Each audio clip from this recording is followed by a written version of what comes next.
spiked the punch at house parties I attended with drugs and or grain alcohol so as to cause girls to lose their inhibitions and their ability to say no.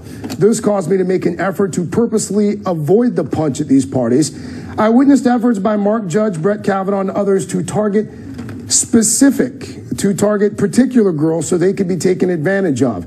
It was usually a girl that was especially vulnerable because she was alone at the party or shy. I also witnessed efforts by Mark Judge, Brett Kavanaugh, and others to cause girls to become inebriated and disoriented so they could then be gang raped in a side room or bedroom by a train of numerous boys. I have a firm recollection of seeing boys lined up outside rooms at many of these parties waiting for their turn with the girl inside the room. These boys included Mark Judge and Brett Kavanaugh. In approximately 1982, I became the victim of one of these gang or train rapes where Mark Judge and Brett Kavanaugh were present. Shortly after the incident, I shared what had transpired with at least 2 other people. During the incident, I was incapacitated without my consent and unable to fight off the boys raping me. I believe I was drug using Quaaludes or something similar placed in what I was drinking. I am aware of other witnesses that can attest to the truthfulness of the statements above. I declare under penalty of perjury and under the laws of the United States of America that the foregoing is true and correct. I have executed this declaration on September 25th, 2018. It would seem as if, Mimi, that you have a rape victim here who is claiming that a candidate for a Supreme Court justice seat was involved in a gang rape, was spiking drinks, and was involved in an assortment of other behavior that, if true, would not just disqualify him from the high court, but would also probably qualify him for prison, no?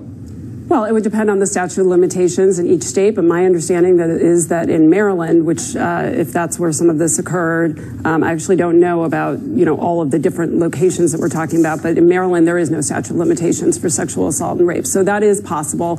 I think once we start talking about that, then the Kavanaugh defenders say, this is crazy and, that we've gone too far. So I think it's sort of important to stay focused on what we are definitely talking about right now, which is his qualifications for the Supreme Court, and that these kinds of actions, if true, should not only disqualify him, but remember, it also means he's lying about them, lying to the public, and probably also casts doubt on some of the other important things he's already testified about, namely his knowledge of, for example, Judge Kaczynski, the Ninth Circuit judge who Judge Kavanaugh clerked for, who he's said to be close with, and Kaczynski was essentially forced to retire because of corroborated claims of him sexually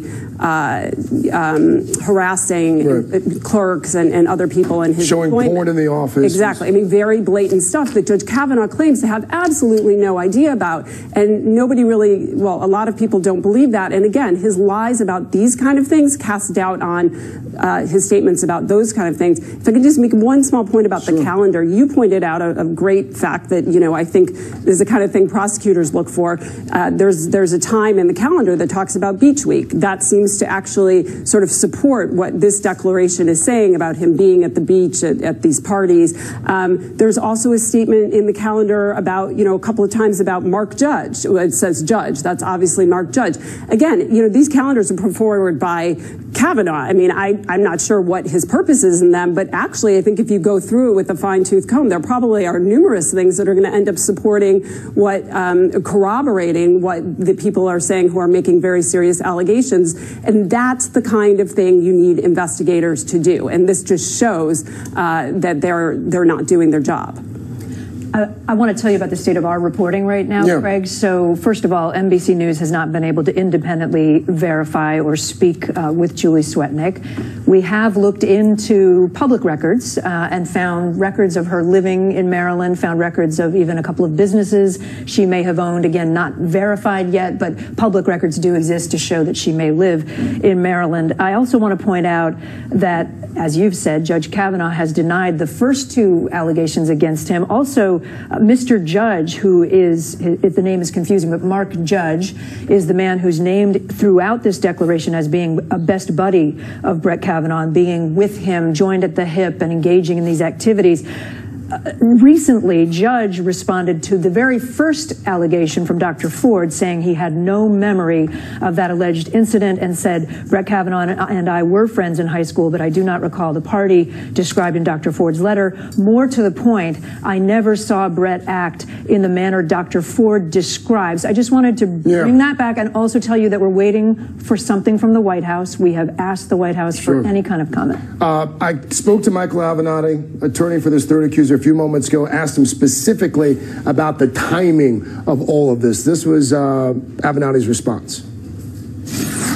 Michael, why wait until 11:30 the morning before the Senate Judiciary Committee is set to hear from this first accuser to drop a bombshell like this? Well, that's not what happened. We revealed the allegations on Sunday. We conversed with the committee on Sunday. They didn't need to know the name of my client to begin an investigation. We had detailed correspondence that we sent to them on Monday morning, which I have posted and disseminated. They never got back to us. I asked for follow-up on Monday evening. They didn't get back to us Monday evening. They didn't get back to us yesterday.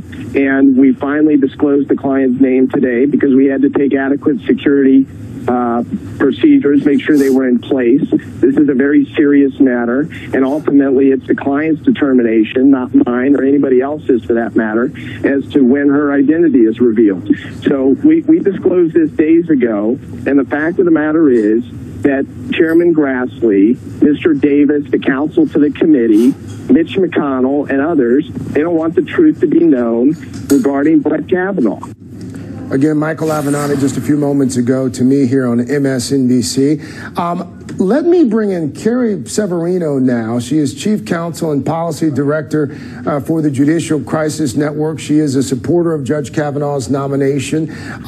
Carrie, this new information that's come to light here over the last 45 minutes or so, does that change your support for Judge Kavanaugh? Well, obviously, these are very serious allegations, and the experience that Ms. Swetnick describes is horrible. So the challenge here now is the Judiciary Committee is looking into it. As Mr. Avenatti said, he teased these allegations on Sunday, but I've seen that correspondence back and forth, and they said, yes, give us some actual evidence. So now at least they have an affidavit here. Now the committee is going to look into, is there any actual corroboration? And if there is, I'm sure they will continue to probe into it. But we have to remember, corroboration doesn't mean I told someone a year ago or 2 years ago. It means actual contemporaneous evidence and things, because we're seeing a lot of claims, for example, in Ms. Ford's account, that things are corroborated when what we're hearing is she told someone 30 years later. So certainly she says she has other witnesses. Let's hear from them, and I know that that's what the Judiciary Committee is looking for. Carrie, should the hearing tomorrow morning be postponed? No, I think the hearing can proceed. They're talking about Dr. Ford's allegations. That has been for her sake and for the sake of bringing closure to that question. I think the hearing can proceed. Obviously, if Mr. Avenatti can come forth with credible corroboration that it seems like this is serious enough, they could always have more information from this additional accuser. But there's no reason to pause the hearing that is already ready and prepared for tomorrow. I know Dr. Ford has gone to great lengths to be able to be there. So let's hear from that and then move forward. I think what we're seeing here now is, unfortunately, though, another case of someone saying, hey, can the FBI investigate this? I thought Mike Davis's response from Senator Grassley's committee was very appropriate. Yes, of course. Here's the FBI's, here's the webpage. You can submit this. They chose, not even amidst all of these claims, the FBI needs to be investigating things. We have Mr. Avenatti breaking this on Twitter on Sunday. This isn't something where he said, I'm going to submit these to the FBI. No, he breaks it on Twitter. Again, today, he's going first to Twitter. If you want the FBI, you just heard Michael Avenatti say that he went to the Senate Judiciary Committee days ago, and that he went to Twitter because he essentially had not heard back. He went to Twitter days ago, too. He went to Twitter not defending the timing, but that was the explanation that was offered. Carrie, you said, I believe it was to the Hill, Hill a few hours ago that you were certain that Judge Kavanaugh didn't do these things. This is now the third woman in the span of a week who's come forward with a claim of sexual assault or abuse or misconduct against the judge.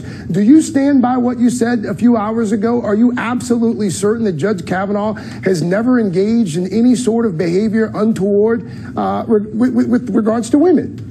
Well, with the two other allegations we have so far, we saw a story put out there that was not able to be corroborated, where all of the alleged witnesses said they did not remember the events, were not present there. One of them, friends of Dr. Ford, for example, said, I didn't even know Brett Kavanaugh. So I think all of those stories have unraveled as they have went. This we have had literally just drop within the last few minutes.